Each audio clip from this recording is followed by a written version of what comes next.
অতীতের মতো এবারও ধ্বংসের কিনারা থেকে দেশকে রক্ষা করবে বিএনপি, বললেন তারেক রহমান। মব ঠেকাতে না পারায় সরকারের দুর্বলতা দেখছেন নেতারা। শহীদ রাষ্ট্রপতি জিয়াউর রহমান ধ্বংসের কিনারা থেকে এই দেশকে বের করে নিয়ে এসেছেন। আবার আমাদের দেশটাকে ধ্বংসের কিনারা থেকে গড়ে তুলতে হবে। আমরা তো চেয়েছিলাম ডেমোক্রেসি, কিন্তু কেন হয়ে যাবে মবক্রেসি? এগুলো আরো কঠোর হস্তে দমন করতে হবে।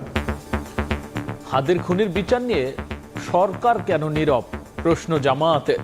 খুনিদেরকে আমরা গ্রেপ্তার হয়েছে, শাস্তি পাচ্ছে, এটা আমরা দেখতে চাই। সরকার এ পর্যন্ত যা করেছেন তাতে জনগণ মোটেই সন্তুষ্ট না। দেখছিলেন প্রধান শিরোনাম। রাতের সময় সঙ্গে আছি আমি গোলাম রাব্বি। এবার অন্যান্য শীর্ষ সংবাদ। বেগম জিয়া ও তারেক রহমানের পক্ষে মনোনয়নপত্র সংগ্রহ, ভোটারের আস্থা তৈরিতে যৌথ অভিযানের নির্দেশনা ইসির, নির্বাচন বিঘ্নিত করলে কঠোর ব্যবস্থার হুঁশিয়ারি। রাজনৈতিক কারণে হাদিকে হত্যার ধারণা ডিবির, এখনো শনাক্ত হয়নি মূল অভিযুক্তের অবস্থান। সংশ্লিষ্টদের ব্যাংক হিসেবে 127 কোটি টাকার অস্বাভাবিক লেনদেনের তথ্য। দিল্লিতে বাংলাদেশ হাই কমিশনে হামলা নিয়ে ভারতের বক্তব্য প্রত্যাখ্যান ঢাকার। দূতাবাসের নিরাপত্তা নিশ্চিতে যথাযথ ব্যবস্থা নেওয়ার আহ্বান পররাষ্ট্র উপদেষ্টার।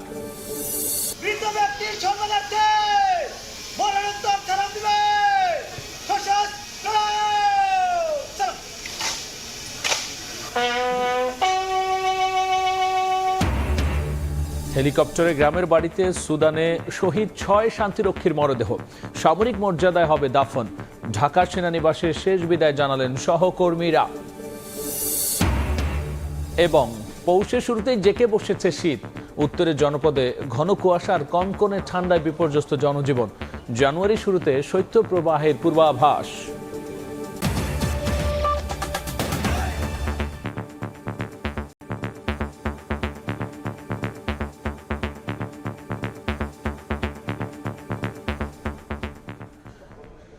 অতীতের মতো এবারও ধ্বংসের কিনারা থেকে দেশকে রক্ষা করবে বিএনপি।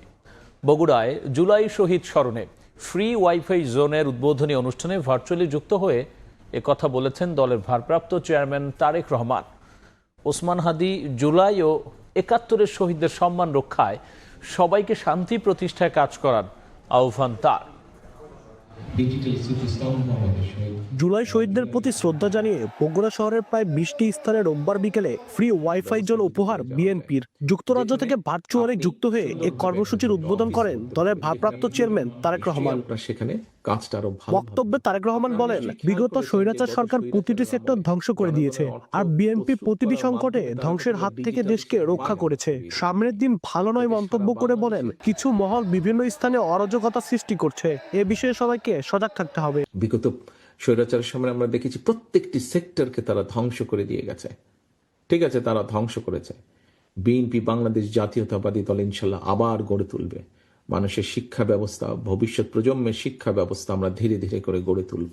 সামনের দিনগুলো আমাদের খুব ভালো দিন নয়, কিন্তু দেশের অর্থনৈতিক অবস্থা ভেঙে পড়েছে। দেশের বিভিন্ন জায়গায় বিভিন্ন রকম অরাজকতা শুরু হয়েছে বা কেউ কেউ করার চেষ্টা করছে। কাজেই এইগুলো সম্পর্কে আমাদেরকে সজাগ থাকতে হবে, সকলকে এখন ঐক্যবদ্ধ থাকতে হবে। ইনকিলাব মঞ্চের ওসমান হাদি গণতন্ত্রের পক্ষে ছিলেন, তাই শহীদ হাদি ও জুলাই যোদ্ধা এবং ৭১-এর শহীদদের প্রতি সম্মানার্থে দেশের শান্তি প্রতিষ্ঠায় কাজ করতে সবার প্রতি আহ্বান জানান বিএনপির ভারপ্রাপ্ত চেয়ারম্যান তারেক রহমান। শহীদ ওসমান হাদি যে শহীদ হয়েছেন, যে মানুষটি শহীদ হয়েছেন, এই মানুষটিও কিন্তু আগামী নির্বাচনের একজন প্রার্থী ছিলেন, ভোটের রাজনীতিতে বিশ্বাস করতেন। কাজেই আজকে শহীদ ওসমান হাদির প্রতি যদি সম্মান রাখতে হয় আমাদেরকে, তাহলে আমাদের একটাই লক্ষ্য হতে হবে এখন, দেশের শান্তি প্রতিষ্ঠা করা এবং দেশের জন্য কাজ করা, দেশকে সামনে নিয়ে যাওয়া। শিক্ষার্থী ও তরুণদের জন্য পর্যায়ক্রমে দেশের বিভিন্ন স্থানে ফ্রি ইন্টারনেট সেবা প্রদান করার ঘোষণাও দেন তারেক রহমান। এবং তরুণ প্রজন্মের বহু আব্দুল আওয়াল, সময় সংবাদ, বগুড়া। টার্গেট করে গণমাধ্যমে হামলা ও মব তৈরি সরকারের দুর্বলতা বলে অভিযোগ করেছেন বিএনপি নেতারা। আহ্বান জানিয়েছেন এসব কঠোর হাতে দমনের। তারেক রহমানের স্বদেশ প্রত্যাবর্তনে গণমাধ্যম সহ সবার সহযোগিতা কামনা করেন নেতারা। সমস্ত মান্যবর বিএনপির ভারপ্রাপ্ত চেয়ারম্যান তারেক রহমানের স্বদেশ প্রত্যাবর্তন সামনে রেখে রাজধানীর বনানীর একটি হোটেলে গণমাধ্যমের কর্তা ব্যক্তিদের সঙ্গে মতবিনিময় অনুষ্ঠান আয়োজন করে বিএনপি, যেখানে দেশের বিভিন্ন প্রিন্ট, অনলাইন ও টেলিভিশনের গণমাধ্যম ব্যক্তিত্ব উপস্থিত ছিলেন। এবং তার অনুষ্ঠানে বক্তব্য রাখেন প্রিন্ট ও ইলেকট্রনিক মিডিয়ার সম্পাদক এবং বার্তা সম্পাদকরা। বলেন, দেশ ও গণতন্ত্র যেন বিপন্ন না হয় সে বিষয়ে রাজনৈতিক দলগুলোর পাশাপাশি সবাইকে সতর্ক থাকতে হবে। আজকে যে অবস্থার পরিবর্তন বা সময়ের কথা যেভাবে আপনারা প্রথম আলো, ডেইলি স্টার বা সংবাদপত্রের উপরে হামলা আক্রমণ নিয়ে বলেছেন, এটা ব্যক্তিগতভাবে আমরা সবাই আপনাদের প্রতি বিশেষভাবে কৃতজ্ঞ। ক্রিটিক্যাল মত প্রকাশের স্বাধীনতা আছে, কিন্তু আপনার আমি সমালোচনা করব সেইটার স্বাধীনতা। বিএনপির সিনিয়র যুগ্ম মহাসচিব রুহুল কবির রিজভী বলেন, সুস্থ সুন্দর সমাজ ও রাষ্ট্র গড়ে তুলতে অঙ্গীকারবদ্ধ বিএনপি। অবশ্যই আমাদের অঙ্গীকার, দলের অঙ্গীকার, বিএনপির অঙ্গীকার, সামনের দিনে একটি সুস্থ গণতান্ত্রিক সমাজ এবং রাষ্ট্র আমাদের গড়ে তুলতে হবে। বিএনপির স্থায়ী কমিটির সদস্য সালাউদ্দিন আহমদ বলেন, গণমাধ্যম সহ বিভিন্ন প্রতিষ্ঠানে হামলা সরকারের দুর্বলতা, এসব কঠোর হাতে দমনের আহ্বান জানান তিনি। যেভাবে মবক্রেসিকে এলাও করা হয়েছে সেটাকে বলা যায় আমরা তো চেয়েছিলাম ডেমোক্রেসি, কিন্তু কেন হয়ে যাবে মবক্রেসি? 17 বছর পর তারেক রহমানের স্বদেশ প্রত্যাবর্তনে গণতন্ত্রের খুঁটি যেন মজবুত হয় সে বিষয়ে বিবেচনায় রাখতে গণমাধ্যমের সহযোগিতা প্রত্যাশা করেন সালাউদ্দিন আহমদ। জনাব তারেক রহমানের স্বদেশ প্রত্যাবর্তন উপলক্ষে যে অভ্যর্থনা কমিটি করা হয়েছে, আমি তার আহ্বায়ক হিসাবে দায়িত্ব পালন করছি, এটা আমার জন্য গৌরবের। কিন্তু এটাকে এমনভাবে আমরা বাংলাদেশের মানুষের কাছে উপস্থাপন করতে চাই যেন বাংলাদেশের গণতন্ত্রের খুঁটিটা শক্তিশালী হয় তার প্রত্যাবর্তনের মধ্য দিয়ে। অনুষ্ঠানে গণমাধ্যমের মত প্রকাশের স্বাধীনতা ও নিরপেক্ষতা সমুন্নত রাখতে সবার প্রতি আহ্বান জানান বক্তারা। জাতীয়ভাবে আমাদের আহমেদ সালেহিন, সময় সংবাদ, ঢাকা। ওসমান হাদির হত্যাকারীদের বিচার ও তদন্তের অগ্রগতি নিয়ে সরকারের ভূমিকার সমালোচনা করেছে জামায়াতে ইসলামী। তদন্তে জাতিসংঘের সহায়তা নেওয়ার আহ্বানও জানিয়েছে দলটি। বিপ্লবীদের হত্যার মাধ্যমে তাদের আদর্শ ও চেতনা মুছে ফেলা সম্ভব নয় বলে মন্তব্য করেন জামায়াত আমির ডাক্তার শফিকুর রহমান। নতুন ভোরের আলো ফুটলেও আর জাগবেন না শরীফ ওসমান হাদি। নিজের অন্যতম আদর্শ কবি নজরুলের পাশেই চিরনিদ্রায় তিনি। মানুষের দ্বারে দ্বারে ছুটে বেরিয়ে যে ভালোবাসা তিনি অর্জন করেছেন তার প্রতিদানেই যেন আজ তার কাছে ছুটে আসছেন অনেকেই। রোববার ভোরে ফজরের নামাজ শেষে শহীদ শরীফ ওসমান বিন হাদির কবর জিয়ারত করেন জামায়াত ইসলামীর নেতাকর্মীরা। ছিলেন দলটির আমির ডাক্তার শফিকুর রহমান। দোয়া হয় হাদি সহ সব শহীদদের জন্য। যারা বিপ্লবী তাদেরকে খুন করে বিপ্লবের চেতনাকে খুন করা যায় না। সমস্ত সন্দেহ সংশয়ের বাইরে এসে খুনিদেরকে গ্রেপ্তার করতে হবে। অনেকটা একই রকম মন্তব্য করেন দলটির সেক্রেটারি জেনারেল মিয়া গোলাম পরওয়ার। সকালে রাজধানীর মগবাজারে আল ফালাহ মিলনায়তনে শহীদ ওসমান হাদির রুহের মাগফিরাত কামনায় দোয়া মাহফিলে হাদির হত্যায় জড়িতদের দ্রুত আইনের আওতায় আনার দাবি জানান তিনি। আফটার ডিক্লারেশন অফ শিডিউল একজন এমপি পদপ্রার্থীর উপরে গুলিবর্ষণ করা কখনো বিচ্ছিন্ন ঘটনা হতে পারে না। জুলাই যোদ্ধারা কে কে টার্গেটে আছে জাতি এখন আমরা উদ্বিগ্ন। ইন্টেলিজেন্সের ব্যর্থতার জন্য দায়ী যারা তাদের নাম প্রকাশ করুন। অনুষ্ঠানে অংশ নিয়ে ওসমান হাদির বড় ভাই ওমর বিন হাদি বলেন, কোনো অনুদান নয়, ওসমানের চাওয়া অনুযায়ী সাম্যের বাংলাদেশ চান তারা।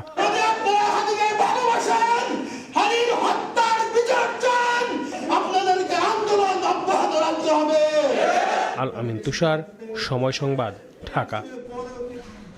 সারা দেশে বইছে নির্বাচনী হাওয়া। উৎসবমুখর পরিবেশে চলছে মনোনয়নপত্র সংগ্রহ। বিএনপি চেয়ারপারসন বেগম খালেদা জিয়ার পক্ষে বগুড়া 7 ও ফেনী 1 আসন থেকে তোলা হয়েছে ফর্ম। আর বগুড়া 6 আসন থেকে বিএনপির ভারপ্রাপ্ত চেয়ারম্যান তারেক রহমানের পক্ষে মনোনয়নপত্র তোলা হয়েছে। জেলায় জেলায় বইছে নির্বাচনী আমেজ। নেতাকর্মীদের সঙ্গে নিয়ে রিটার্নিং কর্মকর্তার কার্যালয় থেকে উৎসবমুখর পরিবেশে মনোনয়নপত্র সংগ্রহ করছেন প্রার্থীরা। রোববার দুপুরে বগুড়া 7 আসনে বিএনপি চেয়ারপারসন বেগম খালেদা জিয়া ও বগুড়া 6 আসনে বিএনপির ভারপ্রাপ্ত চেয়ারম্যান তারেক রহমানের পক্ষ থেকে মনোনয়ন ফর্ম তোলেন স্থানীয় নেতাকর্মীরা। সুষ্ঠু ভোট হলে জয়ের ব্যাপারে শতভাগ আশার কথা জানান তারা। সময়ের অভাবে আমাদের নেতা তারেক রহমান হয়তো থাকতে পারবেন না, কিন্তু আমরা বগুড়ায় মনোনয়নপত্র জমা দেব। ফেনী 1 আসন থেকেও বেগম জিয়ার পক্ষে মনোনয়ন ফর্ম সংগ্রহ করেন বিএনপির প্রতিনিধি দল। এ সময় উপস্থিত ছিলেন দলীয় নেতাকর্মীরা। বেগম খালেদা জিয়ার মনোনয়নপত্র আমরা জেলা প্রশাসকের কার্যালয় তথা রিটার্নিং অফিসারের কার্যালয় থেকে সংগ্রহ করেছি। উনি মনোনয়নপত্র পূরণ করে দাখিল করার প্রত্যয় ব্যক্ত করছি। বেগম জিয়া এর আগে ফেনী 1 আসন থেকে 5 বার ও বগুড়া 7 আসন থেকে 4 বার সংসদ সদস্য নির্বাচিত হয়েছিলেন। আর এবারই প্রথম নির্বাচন করছেন তারেক রহমান। তানজিনা তাসনিম, সময় সংবাদ। এসব বিষয় নিয়ে বিস্তারিত আলোচনার জন্য স্টুডিওতে যুক্ত হয়েছেন সহকর্মী কাউসারা চৌধুরী কুমু। যাচ্ছি তার কাছে। কুমু, আমরা যেই রিপোর্ট দেখলাম যে আসলে নির্বাচনের একেবারে দোরগোড়ায় দেশ এবং বিভিন্নভাবে দলগুলো কিন্তু প্রস্তুতি নিচ্ছে, সেই হিসেবে বিএনপি নেতাকর্মীরা মনোনয়ন ফর্ম তোলা থেকে শুরু করে গণমাধ্যমের সাথেও বসছেন, তারেক রহমান তাদের নেতা ফিরছেন। সামগ্রিকভাবে বিএনপি কি আসলে পরিকল্পনা করে এগুচ্ছে আর কি? আসলে ধন্যবাদ রাব্বি, কারণ তারা শুরু থেকেই যেহেতু নির্বাচনমুখী এবং দ্রুত নির্বাচনের দাবি ছিল বিএনপি, সেই ক্ষেত্রে নির্বাচনে এই মুহূর্তে যেহেতু তফসিল ঘোষণা হয়ে গেছে, সেখানে তো নির্বাচনী আবহাওয়া একটা তৈরি হয়ে গেছে। অন্যান্য দলগুলোর মতো বিএনপি এগিয়ে থাকবে এটাই খুবই স্বাভাবিক, কারণ তাদের যেহেতু প্রথম চাওয়াটাই ছিল নির্বাচনে। সেক্ষেত্রে আমরা দেখেছি ইতিমধ্যে বিএনপি চেয়ারপারসন তারেক রহমান, ভারপ্রাপ্ত চেয়ারপারসন তারেক রহমান, তারও মনোনয়নপত্র সংগ্রহ করেছে নেতাকর্মীরা, এবং বিএনপি চেয়ারপারসন খালেদা জিয়ার 2টি আসন থেকে তারা মনোনয়নপত্র নিয়েছে। বগুড়া 7 এবং ফেনী 1 আসন থেকে মনোনয়নপত্র সংগ্রহ করেছে। কারণ এখানে কিন্তু দলের নেতাদের আসতে হয়নি, মানে নেতাকর্মীদেরই যে উৎসাহ আমেজ যে তাদের দলের নেতৃবৃন্দকে প্রধানদের তাদের নির্বাচনে নিয়ে আসতে হবে, তাদের আগ্রহটাই সবচেয়ে জরুরি ছিল। কারণ এর মধ্যেই দেখা যায়, বিশেষ করে আমরা যদি দেখি যে আসলে কী হয়েছে, যে বিএনপির পরিকল্পনাগুলো কি আসলে নির্বাচনকে কেন্দ্র করে। ইতিমধ্যে যখন বলছিলাম একটু আগেও যে বিএনপি চেয়ারপারসন বেগম জিয়া তার 2টি আসন থেকে তার নেতাকর্মীরা মনোনয়নপত্র নিয়েছেন, তারেক রহমানের পক্ষে নিয়েছেন 1টি আসন থেকে, বগুড়া 6 আসন থেকে সংগ্রহ করেছেন মনোনয়নপত্র। এবার এদিকে তারা বলছেন যে তারেক রহমান তিনি কথা বলেছেন একটি অনুষ্ঠানে অংশগ্রহণ করে, সেখানে বলেছেন যে এবারও ধ্বংসের কিনারা থেকে দেশকে রক্ষা করবে বিএনপি। অর্থাৎ তাদের কিন্তু এখনও শঙ্কা রয়েছে, অতীতেও যেমন শঙ্কা ছিল, অতীতের সরকারের কার্যক্রম নিয়ে এখন বর্তমানে যে চলমান যে কার্যক্রম চলছে সেটি নিয়েও তারা সংকটে রয়েছেন, যার কারণে এই ধরনের মন্তব্য করছেন। বলছে যে সামনে কঠিন সময়, সবাইকে ঐক্যবদ্ধ থাকার তাগিদ। অর্থাৎ নেতাকর্মীদের বারবারই আহ্বান করা হচ্ছে যাতে ঐক্যবদ্ধ থাকা হয়, যে কোনো অপশক্তি যাতে করে কোনোভাবেই রুখে দাঁড়াতে না পারে। সেক্ষেত্রে কুমু, আমরা গণমাধ্যমের ইস্যুটা যদি আসি, যে গণমাধ্যমকে তারা কিভাবে চালাবেন, কি পরিকল্পনা দিলেন? যে এদিকে তারা কিন্তু গণমাধ্যমের সাথেও বসেছে। এই যে গণমাধ্যমে হামলা ও মব তৈরি সরকারের দুর্বলতা, সরকারের ব্যর্থতা বলছে, যেহেতু ইতিমধ্যে 2টো গণমাধ্যমে হামলা হয়েছে এবং তারেক রহমানের স্বদেশ প্রত্যাবর্তনের উপর সহযোগিতা কামনা করছেন। যেহেতু আগামী 25শে ডিসেম্বর বিএনপি ভারপ্রাপ্ত চেয়ারপারসন স্বদেশ প্রত্যাবর্তনের কথা, অর্থাৎ দেশে আসার কথা, সেই ক্ষেত্রে তারা গণমাধ্যমের সহযোগিতা চাচ্ছেন যাতে করে কোনো ধরনের মব সৃষ্টি না হয়, কোনো ধরনের অন্য কোনো খাতে প্রবাহিত হয় সেদিকে। আজকে জামায়াতের যদি প্রোগ্রাম নিয়ে আসি, হাদি হত্যাকাণ্ড নিয়ে তারা মন্তব্য করেছেন। এদিকে হ্যাঁ, আমরা যেটা দেখছি তারা কিন্তু বারবার বলছেন যে হাদি হত্যাকাণ্ডের দ্রুত বিচারের দাবি চাচ্ছেন। একই সাথে তারা যে বিষয়গুলো নিয়ে আলোচনায় এসেছে, যে তদন্তের অগ্রগতি নিয়ে সরকারের ভূমিকার সমালোচনা, কারণ তারা শুরু থেকে বলে আসছে ঘটনা ঘটার পর দিন থেকে যে যারা ঘটনা ঘটিয়েছে তাদের দ্রুত গ্রেফতারের দাবি। যদিও ইতিমধ্যে হয়েছে যে তারা ধরা পড়েছে, আমরা যতটুকু আজকে জানতে পেরেছি যে 6 জন ইতিমধ্যে ধরা পড়েছে। এদিকে তদন্ত কার্যক্রমে জাতিসংঘের সহায়তার আহ্বান চেয়েছে তারা। হত্যা করে বিপ্লবীদের আদর্শ মুছে ফেলা সম্ভব নয়। এইগুলো কিন্তু সবই হচ্ছে যে জামাতের আমির ডক্টর শফিকুর রহমানের বক্তব্য। তারা বলছেন এবং জড়িতদের দ্রুত আইনের আওতায় আনার দাবি জানিয়েছে। এই দাবি কিন্তু দলের পক্ষ থেকেও জানানো হয়েছে, সেক্রেটারি জেনারেল বলছে, এবং তার পরিবারের পক্ষ থেকেও বলা হয়েছে। দলগুলোর অবস্থান নির্বাচনমুখী, নির্বাচন কমিশনের চেষ্টা করছে। নির্বাচন কমিশন আজকে কি নিয়ে ব্যস্ত ছিল? যে আমি একটু যদি বলি যে ইতোমধ্যে নির্বাচন কমিশন যৌথ বাহিনীর উদ্যোগে তারা ভোটের আস্থা তৈরিতে শীঘ্রই যৌথ বাহিনীর অভিযান শুরু করতে যাচ্ছে, এবং এটি নির্বাচন কমিশন বলেছে আজকে প্রধান তিন বাহিনীর প্রধানের সাথে বৈঠক করে এবং নির্বাচনের যে আইনশৃঙ্খলা বাহিনীর বৈঠক শেষে তারা এই ধরনের একটি কথা জানিয়েছে। এবং মব ভায়োলেন্স এবং যারা অরাজকতা সৃষ্টি করতে চাচ্ছে তারা যাতে নির্বাচনে প্রভাব ফেলতে না পারে সেই ব্যাপারেও কঠোর নির্দেশনা দিয়েছে। এ নিয়ে আমার একটি প্রতিবেদন আছে, আমরা একটু দেখে আসছি। সংসদ নির্বাচনের সামনে রেখে আইনশৃঙ্খলা পরিস্থিতি নিয়ে 3 বাহিনী প্রধানের সঙ্গে সিএসি এএমএম নাসিরউদ্দিনের বৈঠক। রোববার দুপুর 12টা থেকে প্রায় 1 ঘন্টার এ সভায় অংশ নেন সেনাপ্রধান জেনারেল ওয়াকারুজ্জামান, নৌবাহিনী প্রধান অ্যাডমিরাল মোহাম্মদ নাজমুল হাসান ও বিমান বাহিনী প্রধান air chief marshal Hasan Mahmud Khan. 3 বাহিনীর প্রধানের সঙ্গে বৈঠক শেষে আইনশৃঙ্খলা ও নিরাপত্তা বাহিনীর শীর্ষ কর্মকর্তাদের সঙ্গে বৈঠক করে নাসিরউদ্দিন কমিশন। 2 ঘন্টা বৈঠক শেষে বিভিন্ন বাহিনীর প্রতিনিধিদের নিয়ে ব্রিফিং করেন নির্বাচন কমিশনার আবুল ফজল মোহাম্মদ সানাউল্লাহ। ওসমান হাদিকে হত্যার ঘটনায় নির্বাচনের প্রভাব পড়ার কথা স্বীকার করেন তিনি। সার্বিকভাবে যদি আমরা বলি, আইন শৃঙ্খলা পরিস্থিতি নিয়ন্ত্রণে অবশ্যই আছে। বড় উৎসবের সময় একটা দুর্ঘটনা ঘটে গেল, তখন কি উৎসবের আমেজ ব্যাহত হয় না? আমাদের তো তাই হয়েছে জাতীয়ভাবে, শহীদ ওসমান হাদির হত্যাকাণ্ডটা। যারা আমাদের উৎসবের পরিবেশকে বিঘ্নিত করতে চান তারা ব্যর্থ হবে, উৎসবের পরিবেশ ফেরত আসবে। জানান, ভোটারদের আস্থা তৈরি করতে অস্ত্র উদ্ধার ও সন্ত্রাসীদের গ্রেফতারে নতুন করে শুরু হচ্ছে যৌথ বাহিনীর অভিযান। যৌথ বাহিনীর অপারেশনের অন্যতম লক্ষ্য হবে অবৈধ অস্ত্র ও গোলাবারুদ উদ্ধার, সন্ত্রাসীদের গ্রেফতার এবং আইনের অস্ত্র উদ্ধারের ব্যাপারে বিশেষ জোর দিয়েছি। সন্ত্রাসী কার্যক্রমের ব্যাপারে বিশেষভাবে জোর দিয়েছি যাতে এগুলো না হয়। চোরাগুপ্তা হামলা হচ্ছে, যারা হেরে যায় তাদের একটা কৌশল, তারা যেন পালাতে না পারে, সেই জন্য আমাদের সবাইকে সচেষ্ট হতে হবে। গোয়েন্দা সংস্থা সহ বাহিনী সমূহকে আমরা এটার ব্যাপারে সচেতন করেছি। ভোটের মাঠে এখন থেকেই 1 লাখ সেনা সদস্য দায়িত্ব পালন করবেন বলেও জানান ইসি সানাউল্লাহ। যেমন সেনাবাহিনী 1 লক্ষ ডিপ্লয় করবে, যার 1/3 অলরেডি মাঠে ডিপ্লয়েড আছে। কাউসার চৌধুরী কুমু, সময় সংবাদ, ঢাকা। প্রতিবেদনটি দেখছিলাম। কুমু, তাহলে সেই ক্ষেত্রে ইসি কিভাবে প্রস্তুতি নিচ্ছে?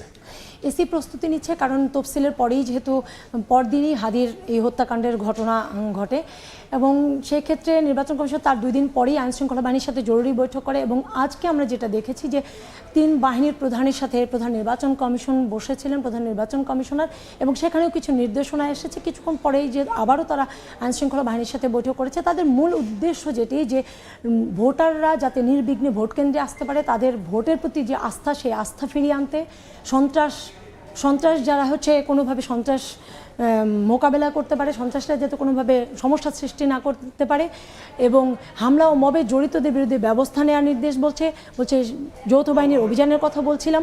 এখন থেকে ভোটের মাঠে 1 লাখ সেনা সদস্য থাকবে, অর্থাৎ যৌথ বাহিনীর অভিযানে তারা বলছে যে এটিকেই ভোটারদের আস্থা তৈরি করা থেকে শুরু করে সন্ত্রাসী হামলা যাতে না ঘটাতে পারে, এই বিষয়গুলো নিয়ে 3 বাহিনীর প্রধানকে যেমন নির্দেশনা দেওয়া হয়েছে, পাশাপাশি আইনশৃঙ্খলা বাহিনীর সকল স্তরের ঊর্ধ্বতন কর্মকর্তাদের নির্দেশনা দেওয়া হয়েছে এবং বলছে যারা মব সৃষ্টি করবে, যারা চোরাগুপ্তা হামলা করবে, তাদেরকে যেন না ঘটাতে পারে এবং তারা যেন কোনোভাবেই দেশের বাইরে চলে না যেতে পারে, সে ব্যাপারে কঠোর নির্দেশনা দিয়েছে নির্বাচন কমিশন। বলছে যে এটি সুষ্ঠু সুন্দর নির্বাচনের জন্য আসলে যা যা করা দরকার কমিশন সেটির পথে হাঁটছে এখন পর্যন্ত।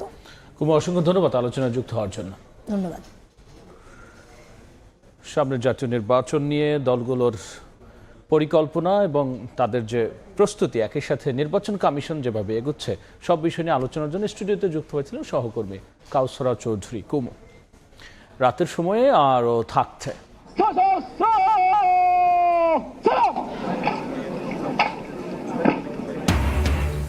শেষবার বিমান বাহিনীর আঙ্গিনায় মুক্তিযুদ্ধের উপ অধিনায়ক একে খন্দকার, রাষ্ট্রীয় মর্যাদায় বিদায়, প্রধান উপদেষ্টা সহ 3 বাহিনী প্রধানের শ্রদ্ধা। ব্যক্তিগত নয়, রাজনৈতিক কারণে হাদিকে হত্যা করা হতে পারে বলে ধারণা করছে ডিবি। সন্দেহভাজন 10 জনকে আটক করা হলেও এখনো অবস্থান শনাক্ত করা যায়নি মূল অভিযুক্ত ফয়সাল করিমের। সীমান্তে তল্লাশির পাশাপাশি নজরদারি বাড়ানোর কথা জানিয়েছে বিজিবি। এদিকে সংশ্লিষ্টদের ব্যাংক হিসাবে 127 কোটি টাকার অস্বাভাবিক লেনদেনের তথ্য পাওয়ার কথা জানিয়েছে সিআইডি। রোববার সন্ধ্যায় সচিবালয়ে এক জরুরি সংবাদ সম্মেলনের আয়োজন করে স্বরাষ্ট্র মন্ত্রণালয়। সংবাদ সম্মেলনে অপারেশন ডেভিল হান্ট ফেজ 2 ও দেশের সার্বিক আইন শৃঙ্খলা পরিস্থিতি নিয়ে কথা বলেন ডিএমপির 2 শীর্ষ কর্মকর্তা, বিজিবি ময়মনসিংহ অঞ্চলের সেক্টর কমান্ডার ও র্যাবের মুখপাত্র। ইনকিলাব মঞ্চের মুখপাত্র শরীফ ওসমান হাদির হত্যাকারীর অবস্থান সম্পর্কে সুনির্দিষ্ট তথ্য না থাকলেও তদন্তে গুরুত্ব দিয়ে খুনিকে ধরতে অভিযান অব্যাহত আছে বলে জানান 2 পুলিশ কর্মকর্তা। শেষেরটাই বলি, শেষ অবস্থানটা কোথায় এটা জানলে তো আমরা আপনাদের সামনে আরও হয়তো এই ব্রিফিংয়েরই হয়তো এইভাবে দরকার হতো না। শেষ অবস্থানটা সুনির্দিষ্টভাবে আমাদের কাছে এইভাবে তথ্য নাই। আমরা নানাভাবে আমাদের তদন্তকারী অফিসাররা, আমাদের গোয়েন্দারা চেষ্টা করে যাচ্ছে। আমরা এখনও কনফার্ম হতে পারিনি যে সে হয়ে চলে গেছে। আমরা দেশের ভিতরে বা কোথায় সে আছে আমরা তার অনুসন্ধান আর তদন্ত আমরা চালিয়ে যাচ্ছি। ব্যক্তিগত নয়, রাজনৈতিক কারণে হাদিকে হত্যা করা হতে পারে বলে ধারণা করছে পুলিশ। অন্যদিকে সন্দেহভাজনদের খোঁজে সীমান্ত ও আশপাশের এলাকায় নজরদারি ও তল্লাশি অব্যাহত রেখেছে বিজিবি। প্রাথমিকভাবে এখনো ওটা জানা যায়নি, মনে হচ্ছে যে ব্যক্তিগত কোনো শত্রু না, এটা কোনো রাজনৈতিক থেকেই হত্যাকাণ্ডটা সংঘটিত, এটা আমাদের প্রাথমিকভাবে ধারণা আসছে। এবং ফিলিপ নামে একটা লোক জড়িত আছে, তাকে গ্রেফতার করার জন্যই কিন্তু আমরা কার্যক্রম গ্রহণ করেছি। বর্তমানে ফিলিপ এবং তার সাথে আরও যে সহযোগী আছে, বিশেষ করে যদি আমি বলি জেমি চিসিম এবং দিক্কি রংদি, এই আরও দুইজন সহযোগী, তাদের উপরও নজরদারি বাড়ানো হয়েছে। একই সাথে ফিলিপ তো আছেই। আমরা আমাদের কার্যক্রম চালিয়ে যাচ্ছি। আমাদের কার্যক্রমটাকে সাফল্যজনক করার জন্য আমি আপনার সাংবাদিক ভাই এ ঘটনায় এখন পর্যন্ত 10 জনকে গ্রেফতার করেছে আইন শৃঙ্খলা রক্ষা বাহিনী। এদিকে মূল অভিযুক্ত ফয়সাল সংশ্লিষ্টদের ব্যাংক হিসেবে 127 কোটি টাকার অস্বাভাবিক লেনদেনের তথ্য পাওয়ার কথা জানিয়েছে সিআইডি। ডিএমপি সাইফুল-উজ্জ, সময় সংবাদ, ঢাকা। বাংলাদেশ হাইকমিশন ভবনে হামলা এবং হাই কমিশনারকে হত্যার হুমকির ঘটনায় নয়াদিল্লির বক্তব্য প্রত্যাখ্যান করেছে ঢাকা। পররাষ্ট্র উপদেষ্টার দাবি, ময়মনসিংহে দীপু চন্দ্র দাসের নৃশংস হত্যাকে সংখ্যালঘুদের ওপর নির্যাতন হিসেবে অপপ্রচার করছে ভারত। তৌহিদ হোসেন আরও বলেছেন, বাংলাদেশ হাইকমিশনের নিরাপত্তায় ভারতের যথাযথ ব্যবস্থা প্রত্যাশা করছে ঢাকা। রোববার ভারতের নয়াদিল্লিতে বাংলাদেশ হাইকমিশন ভবনের সামনের রাস্তায় প্লাকার্ড হাতে বিক্ষোভ করতে দেখা যায় কয়েকজনকে।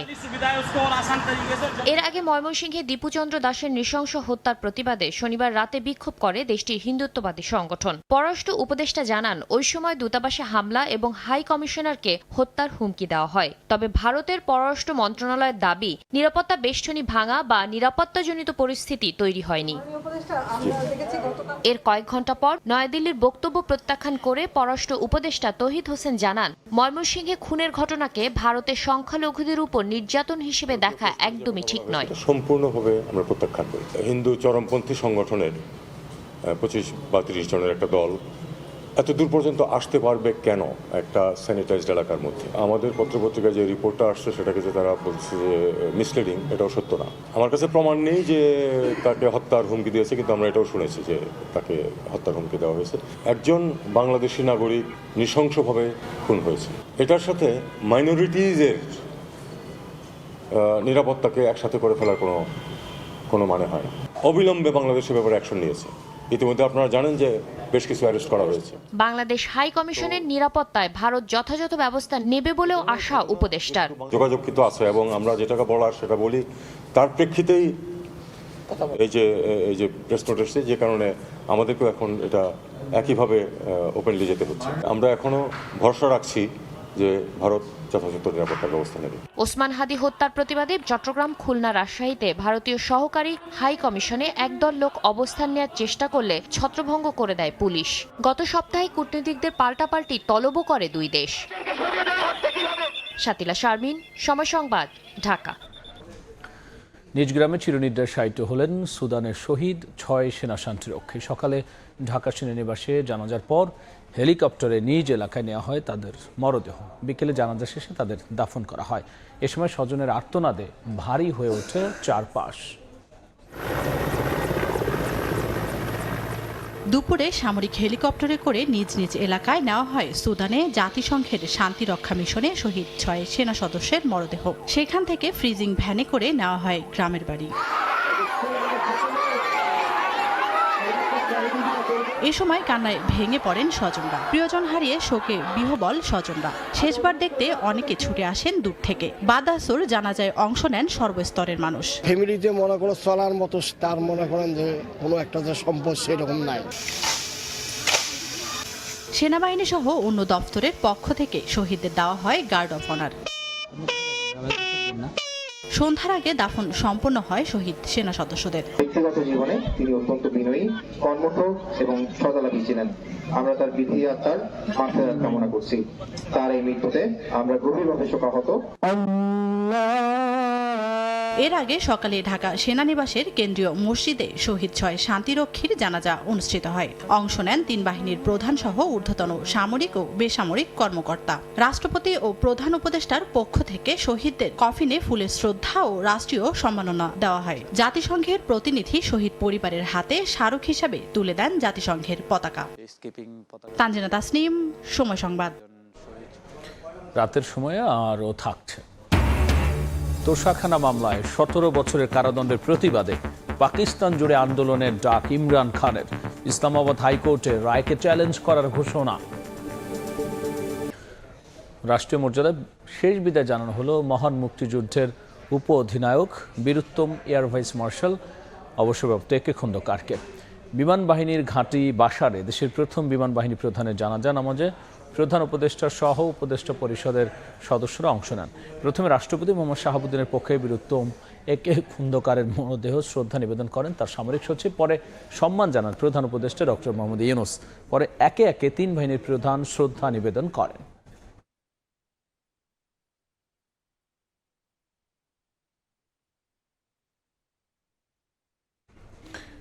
এবার বাণিজ্যের সংবাদ।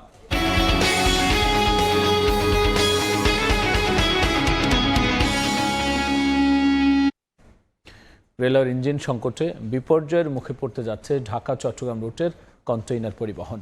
প্রতিদিন 4টি ইঞ্জিনের মাধ্যমে অন্তত 200 কন্টেইনার পরিবহনের প্রয়োজন হলেও পাওয়া যাচ্ছে মাত্র 1টি ইঞ্জিন। এই অবস্থায় কমলাপুর আইসিডি গামী কন্টেইনারের জটলা বাঁধছে চট্টগ্রাম বন্দরের আশপাশের এলাকায়। আর এতে নানামুখী জটিলতায় পড়ছে আমদানি রপ্তানি বাণিজ্য। সাক্ষর টিপুর ক্যামেরায় কমলদের রিপোর্ট। 875 টিউএস ধারণ ক্ষমতা চট্টগ্রাম বন্দরের আইসিডি ইয়ার্ডে ঢাকা কমলাপুরগামী কন্টেনার রয়েছে 1000-এর বেশি। আবার ইয়ার্ডে জমিয়ে না রেখে রেলওয়ে কর্তৃপক্ষ বিভিন্ন স্থানে এনে রেখেছে আরও অন্তত 200 কন্টেনার। মূলত ইঞ্জিন সংকটের মুখে ঢাকায় পাঠাতে না পেরে এই কন্টেনার জট। এই অবস্থায় ট্রেনের সংখ্যা বাড়াতে রেলওয়ে পূর্বাঞ্চলে একের পর এক চিঠি দিয়ে যাচ্ছে বন্দর কর্তৃপক্ষ।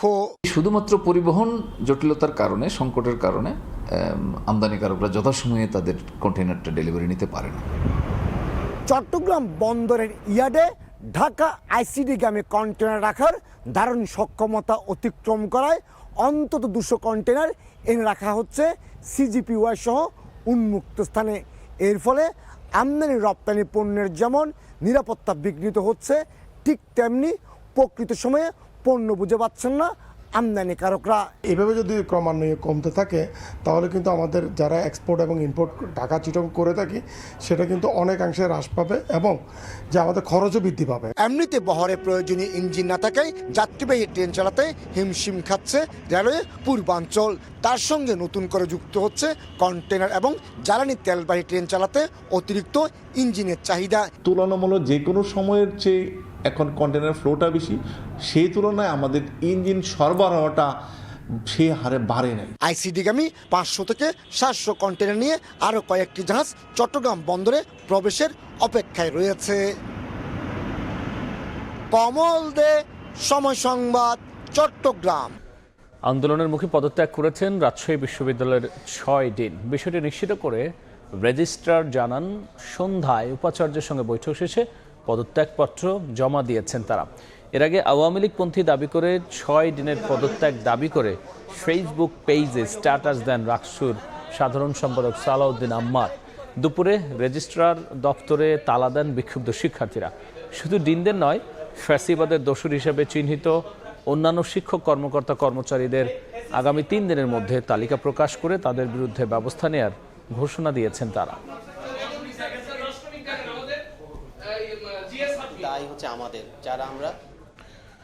পৌষের শুরুতেই জেকে বসেছে শীত। উত্তরের জনপদে ঘন কুয়াশা ও কনকনে ঠান্ডায় বিপর্যস্ত জনজীবন। হাসপাতালগুলোতে বেড়েছে রোগীর চাপ।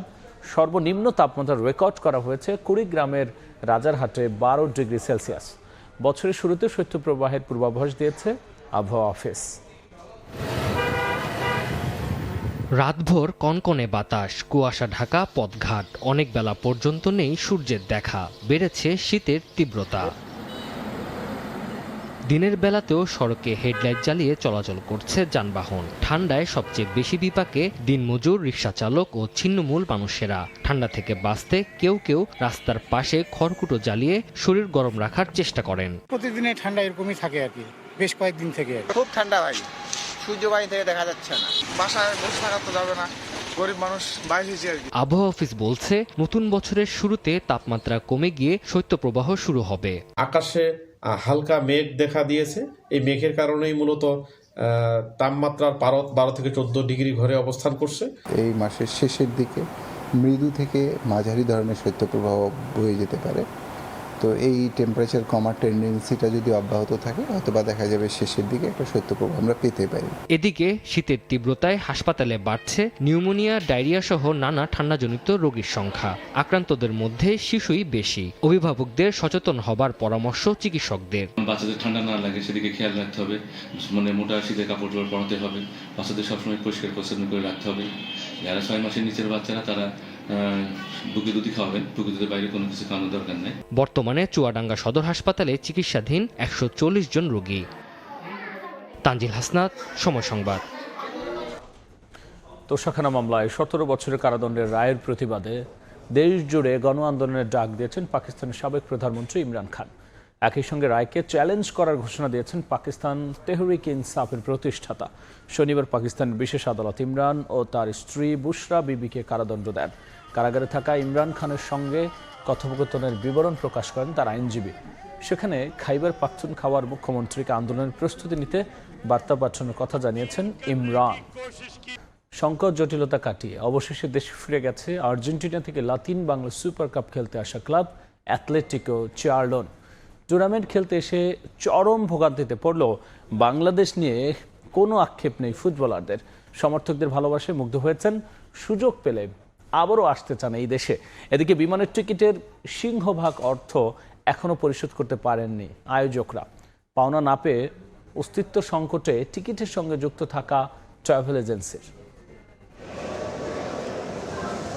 18 দিন পর অবশেষে দেশের পথে আর্জেন্টিনা থেকে লাতিন বাংলা সুপার কাপ খেলতে আসা 14 ফুটবলার ও কোচিং স্টাফ। বিমানের টিকিটের ঝামেলা কেটে যাওয়ায় মুখের হাসি ফিরে এসেছে অ্যাথলেটিকো চার্লনের ফুটবলারদের। নানা ঝক্কি ঝামেলা পেরিয়ে নির্ধারিত সময়ের অনেক পরেই তাদের দেশে ফেরানোর ব্যবস্থা করেছে আয়োজকরা।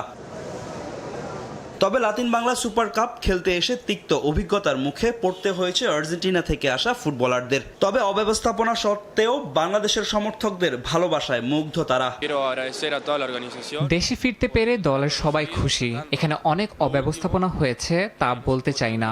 এখানে এত ভালোবাসা পেয়েছি যে সুযোগ পেলে এদেশে আবারও আসতে চাই। আর্জেন্টিনার ফুটবলাররা হাসি মুখে ফিরে গেলেও সেই আনন্দ যেন বিষাদে পরিণত হয়েছে এই টুর্নামেন্টের সঙ্গে যুক্ত থাকা ট্রাভেল এজেন্সির। টিকিটের টাকা বাবদ এখনও আয়োজকদের কাছে 2,70 লাখ টাকা পান তারা, যা পাওয়া নিয়ে রয়েছে অনিশ্চয়তা। পাওনা অর্থ না পেয়ে অস্তিত্ব সংকটের মুখে প্রতিষ্ঠানটির। পেমেন্টটা যত আর্লি সম্ভব এটা দিয়ে দেখ, আমি যেন আমার বিজনেসটা রান করতে পারি। আমি তো বিজনেস ক্লোজ, আমি তো বারবার বললাম আমার বিজনেস ক্লোজ। আমি কোনোভাবেই এটা রান করতে পারতেছি না। পররাষ্ট্র মন্ত্রণালয়, ক্রীড়া পরিষদ সহ বিভিন্ন মহল থেকে আশ্বাস পেয়ে পাওনার সিংহভাগ বাকি রেখে আর্জেন্টিনা থেকে আসা ফুটবলারদের জন্য বিমানের টিকিট ইস্যু করে ট্রাভেল এজেন্সি। এখন পাওনা অর্থ পেতে সবার হস্তক্ষেপ কামনা করছেন তারা। ফাহিম ইসলাম, সময় সংবাদ, ঢাকা। এ পর্যায়ে শীর্ষ সংবাদ জানিয়ে দিচ্ছি আরও একবার। অতীতের মতো এবারও ধ্বংসের কিনারা থেকে দেশকে রক্ষা করবে বিএনপি, বললেন তারেক রহমান। মব ঠেকাতে না পারায় সরকারের দুর্বলতা দেখছেন নেতারা। হাদির খুনের বিচার নিয়ে সরকার কেন নীরব, প্রশ্ন জামায়াতের। রাজনৈতিক কারণে হত্যার ধারণা ডিবির, মূল অভিযুক্তের অবস্থান অজানা, ব্যাংকে সংশ্লিষ্টদের শত কোটি লেনদেন। এবং বগুড়ায় বেগম জিয়া ও তারেক রহমানের পক্ষে মনোনয়নপত্র সংগ্রহ, ভোটারের আস্থা তৈরিতে যৌথ অভিযানের নির্দেশনা ইসির, নির্বাচন বিঘ্নিত করলে কঠোর ব্যবস্থার হুঁশিয়ারি।